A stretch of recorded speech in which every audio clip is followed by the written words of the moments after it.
අද අපි කතා කරන්නේ පෙබරවාරි මාසයේ මං කියවපු පොත් ගැන. පෙබරවාරි තමයි අවුරුද්දේ කෙටිම මාසය. ඒ වගේම දැනට මට ගත කරන්න වෙච්ච කාර්යබහුලම මාසය. මේ මාසෙදී විශ්වවිද්‍යාලයේ බාහිර කටයුතු, අධ්‍යයන කටයුතු, ඩිප්ලෝමා අධ්‍යයන කටයුතු වගේ ගොඩාක් වැඩ එක්ක කාර්යබහුල වෙන්න වෙච්ච නිසා ගොඩක් පොත් කියවන්න අවස්ථාව හම්බුනේ නැහැ. හැබැයි පොත් 5ක් කියවලා ඉවර කරන්න මට පුළුවන් වුණා. අද අපි මේ පොත් මොනවද කියලා බලමු. මම මුලින්ම පෙබරවාරි මාසයට කියවුවේ දෙනුවරාන්දරය. දෙනුවරාන්දරය රචනා කරන්නේ චාල්ස් ඩිකන්ස්. දෙනුවරාන්දරය පරිවර්තනය කරන්නේ පී.ආර්. වික්‍රමසිංහ.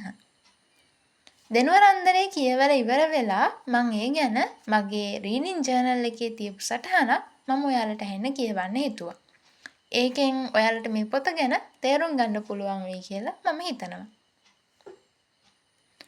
ඕනෑම මහා පරිමාණ සමාජ සංසිද්ධියක් වටා සාහිත්‍යමය වියමනක් ඇතිවීම නොවැළැක්විය හැකිය. දෙනුවර අන්දරයට පාදක වන්නේ ප්‍රංශ විප්ලවයයි. රාජාණ්ඩුව පළවා හැර සමූහාණ්ඩුව පිහිටවාගත් අතර එහි බල තුලනය මින් නිරූපිතය. එබ්බීම සමය නිරූපණය කරන අතරතුරම මනුෂ්‍යත්වය, ධාරක ස්නේහය, ප්‍රේමය හා විශ්වාසනීයත්වය වැනි මානව ගුණවර්ණද කතාව මත මැනවින් ආලේප කර තිබේ. කෘතිම පරිවර්තිත භාෂාව පාඨක රුචිය නසන බවද නොකියා බැරිය. ඉතින් ඇත්තටම මම මේ කතාවට විශේෂයෙන් කතාව ඉවර වුණු විදිහට ඇත්තට මේක හරීම ඛේදනීය අවසානයක්, මම නොහිතපු අවසානයක් තමයි මේ කතාවට තිබ්බේ. ඒ කොයි දෙයකට කැමති වුණත් මේ කතාව මට කියවන්න ගොඩක් අමාරු වුණා. මම මැදක් වෙනකන් කතාව කියවගෙන ඇවිල්ලා කියවන එක නතර කරලා සම්පූර්ණයෙන් පොත පැත්තකින් තියලා ආයෙම නෑ කොහොම හරි කියවනවා කියලා බොහොම ආයාසකර විදිහට තමයි මේ දෙනුවරාන්දරය මම කියවපු පරිවර්තනය නම් කියවගත්තේ. ඉතින් මේට අමතරව දෙනුවරාන්දරයට වෙනත් පරිවර්තන තියෙනවා නම් ඔයාලා අනිවාර්යෙන් පහලින් කමෙන්ට් කරන්න. එතකොට දෙනුවරාන්දරේ කියවන කෙනෙක්ට මේ පරිවර්තන අතරින් වඩා හොඳ පරිවර්තනයක් තෝරගන්න අවස්ථාව හිමි වේවි. ඉතින් ඔක මම කීප අවස්ථාවක්ම කතා කරලා තියෙනවනේ. කවිගේ ලෝකයේදී පරිවර්තන කාර්යයේදී පරිවර්තකගේ භාෂාවත් බොහොම තදින් බලපාන බව පාඨක රුචියට සහ ඒ කතාවලට පාඨක අවධානය යොමු වෙන්න. ඉතින් දෙනුවරාන්දරේ කියන කතාව තුළ තියෙන ශක්තිය නිසාම මම ඒ කතාවට ආස වුණා.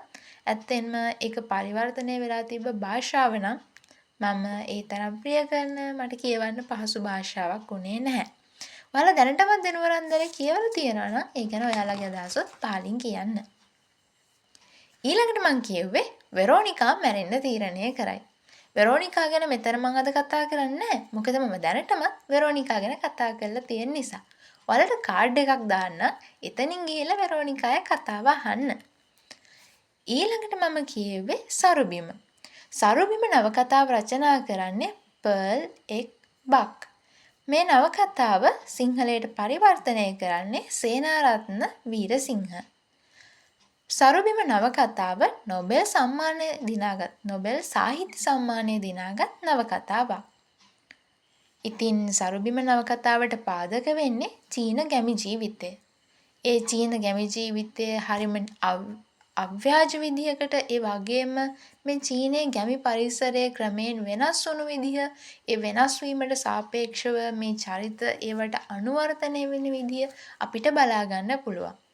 ඔයාලා ගම්පෙරළිය කියවලා තියෙනවා නම්, බැද්දේ ගම කියවලා තියෙනවා නම්, ඔයාලා දන්නවා ලංකා ගැමි සමාජයේ පරිණාමය වුණු විදිය. අන්න ඒ විදිහටම චීන ගැමි සමාජයේ පරිවර්තනය වුණු විදිය තමයි සරුබිම නවකතාවෙන් කතා කරන්නේ. හැබැයි ඒ සමාජ පරිවර්තන කාර්යය සහ ඊට සාපේක්ෂව මිනිස්සු වෙනස් වුණු විදිය, එයාලගේ ජීවන චර්යාව, සිතුම් පැතුම්, මේ හැමදේම වෙනස් වුණු විදිය ගැන කතා කරනවා වගේම මට හිතෙන විදියට නම් සරුබිම නවකතාව ඇතුලේ කතා කරන තවත් දෙයක් තමයි අපි කොයිතරම් මේ පරිසරයට, එහෙම නැත්නම් මේ මහ පොළොවට බැඳිලා ඉන්නවද කියන එක. එතකොට මනුෂ්‍ය ශිෂ්ටාචාරය ගොඩ නැගෙන්නේ, මනුෂ්‍ය ශිෂ්ටාචාරය බිඳ වැටෙන්නේ මේ පරිසරයත් එක්ක අපි පවත්වා ගන්නා ගනුදෙනුව මත කියලා තමයි මේ කතාවෙන් වඩාත් ගැඹුරින් කියන්න උත්සාහ කරන්න කියලා මට හිතෙනවා. ඉතින් මේකේ ඉන්න ප්‍රධාන ගොවියාගේ චරිතයෙන් අපිට හැමදේම දැක බලා ගන්න පුළුවන්. ඔහු හැම වෙලාවෙම මහ පොළොව විශ්වාස කරපු කෙනෙක්. නමුත් ඔහුගේ ජීවිතයේ ඔහු අපේක්ෂා කරපු සැනසුම සුසුම ඔහුගෙන් මොහොතකට හරි ඈත් වුණා නම් එහෙම උනේ ඔහු ව්‍යාජ විදියට තමන්ගේ ජීවිතය වෙනස් කරගන්න උත්සාහ කරපු නිසා. ඒ හින්දා මම හිතනවා සරුබිම නවකතාවෙන් අපිට ආයෙම හිතන්න අවස්ථාවක් එහෙම නැත්නම් නැවත හිතන්න මතක් කිරීමක් කරනවා මහ පොළොව සහ අපි අතර තියෙන බැඳීම. ඒ වගේම මානව ශිෂ්ටාචාරයේ ඉස්සරහට ගමන් කරනකොට අපි කොයි විදිහටද අපේ ජීවිත අව්‍යාජව ගෙනියන්න ඕනි ගත කරන්න ඕනි කියන කාරණයක් ඒ ඇතුලේ තියෙනවා කියලා ඉතින් මට හිතෙනවා. සරුබිමටත් පරිවර්තන කිහිපයක් තියෙනවා.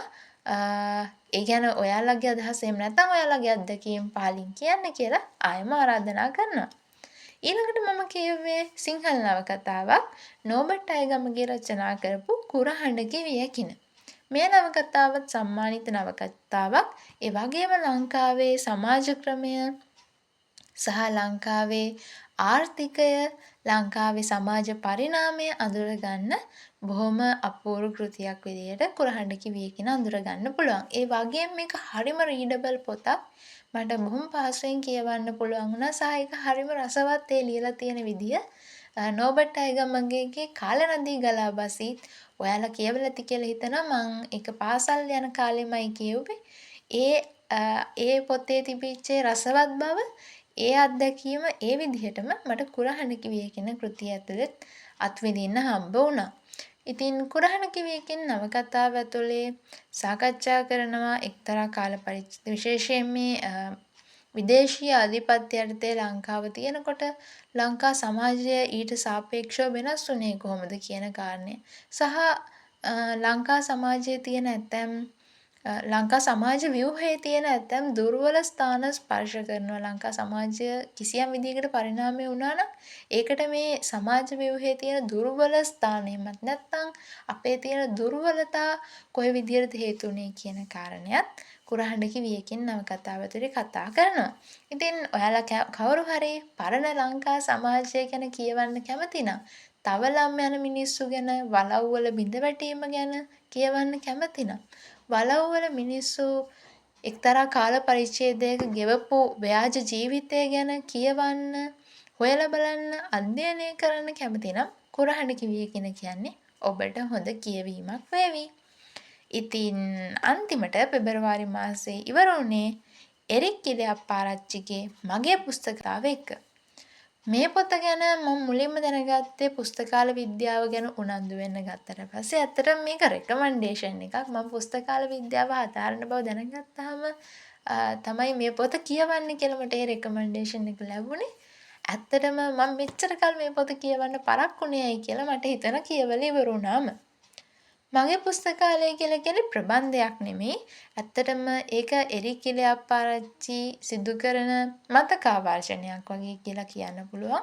ඔහුගේ ජීවිතයේ විවිධ කාල පරාසවල ඔහුට මුණ ගැහුණු ඔහු කාලය ගත කරපු පරිහරණය කරපු හෝ ඔහුගේ ජීවිතයට වඩාත් බලපෑමක් එල්ල කරපු පුස්තකාල පිළිබඳ ඔහුගේ මතකයන් සහ ඔහුගේ සිතුවිලි තමයි මේ කෘතිය පුරා අපිට කියවන්න හම්බ වෙන්නේ.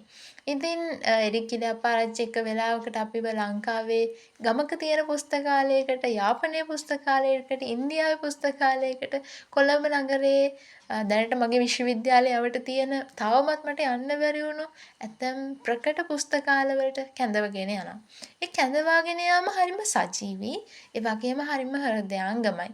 ඉතින් කොහොමත් පුස්තකාලයට ආදරය කරන, පුස්තකාලේ නිතරම කාලය ගත කරන, පුස්තකාල විද්‍යාව හදාරන කෙනෙක් විදිහට මට මගේ පුස්තකාලයේ කෘතිය ඇත්තටම පුස්තකාලයක් ඇතුලේ ජීවත් වුණා වගේ අත්දැකීමක් වුණා. ඔයාලත් ලංකාවේ විවිධ පුස්තකාල ගැන තොරතුරු දැනගන්න කැමති නම් ඒ වගේම මේ කියවීම කියන දේ කොයිතරම් බලවත්ද? ඒක කෙනෙක්ගේ ජීවිතයට විශේෂයෙන් ආධ්‍යාත්මිකව ඇතිකරන්නේ බලපෑම ගැන කෙනෙක්ගේ චින්තනය වෙනස් කරන්න කරන බලපෑම ගැන දැනගන්න කියවන්න කැමති නම් මගේ පුස්තකාලය ඔයාලට බොහොම හොඳ කියවීමක් වේවි. ඒ වගේම ඔයාලත් පුස්තකාල පරිහරණය කරන්න ටිකක් මැලි නම් එහෙම නැත්නම් ඔයාලට තාම අවස්ථාවක් උදා කරගන්න බැරි වුණා නම් මම යෝජනා කරනවා අදම හෙටම ඉක්මනින්ම පුස්තකාලයකට යන්න පුස්තකාල අත්දැකීම විඳින්න. ඒක ඩිජිටල් තිරයේ කියවීමවත් එහෙමත් නැත්නම් ශ්‍රව්‍ය ග්‍රන්ථ වලට අහුම්කන් දීමවත් එහෙමත් නැත්නම් නිකන් කඩෙන් පොතක් අරගෙන ගෙදරදී කියවීමවත් කියන අත්දැකීම් හැම එකකටම වඩා බොහොම වෙනස් පුළුල් හරිම නැවුම් අත්දැකීමක්. ඉතින් ඔබත් එන්න පුස්තකාලයට. පුස්තකාල තියෙන්නේ ඔබ වෙනුවෙන්ම තමයි. ඔන්න ওই විදිහට තමයි ඉතින් මගේ පෙබරවාරි මාසයේ කියවීම සිද්ධ වුණේ. පෙබරවාරි මාසයේ පොත් 5ක් තමයි ඇත්තටම කියව ගන්න පුළුවන් වුණේ. නමුත් මම ගොඩක් කියවන්න ආසාවෙන් ඉඳපු සහ ඇයි මෙච්චර කල් මේ පොත් කියවන්න බැරි වුණේ කියලා හිතුණු කියවීම අත්දැකීමක් පෙබරවාරි මාසයේ ලබා ගන්න අවස්ථාව හම්බ වුණා. ඉතින් ඔයාලා මොනවද පෙබරවාරි මාසයේ කියෙව්වේ? පහලින් කමෙන්ට් කරන්න මේ පොත් ලයිස්තුව. වෙරෝනිකාගේ කතාව තාම දන්නේ නේද? දැම්ම ගිහින් ඒක බලන්න. ඒක නම් මග අරින්න හොඳ නැතිම කතාවක්.